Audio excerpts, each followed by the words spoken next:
Hello అండి, అందరికీ నమస్కారం. Welcome back to our channel చిన్నక్కతో కాసేపు.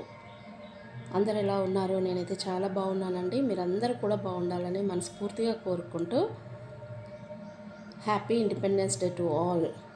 స్వాతంత్ర దినోత్సవ శుభాకాంక్షలు అండి. అయితే మనకు బ్రిటిష్ వారి నుండి మనకి స్వాతంత్రం రావడానికి ఎంతోమంది నాయకులు తమ ప్రాణాలను కోల్పోయి మనకు స్వాతంత్రాన్ని తీసుకొచ్చారు. జాతీయ స్వేచ్ఛని మనకిచ్చారు. అయితే జాతీయ స్వేచ్ఛకు ప్రతీక ఐక్యత అండి. అయితే ఈ ఐక్యత అనేది మనము పిల్లలకి నేర్పించాలి.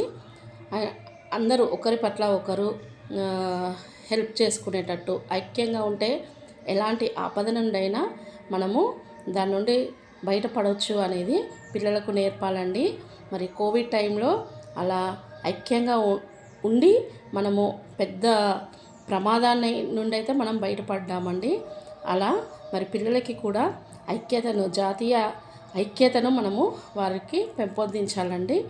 అయితే అలా చేసినప్పుడు పిల్లలు ఫ్యామిలీలోనే కాదండి, సమాజంలో కూడా ఒకరి పట్ల ఒకరు గౌరవం కలిగి ప్రతి ఒక్కరికి మనము రెస్పెక్ట్ ఇవ్వడం అనేది పిల్లలకి మనము నేర్పించాలి. హెల్పింగ్ నేచర్ అనేది ఐక్యంగా ఉన్నప్పుడే హెల్ప్ చేయాలనే థాట్ వస్తుంది. కాబట్టి అలాంటి విషయాలను పిల్లలు నేర్చుకుంటారు.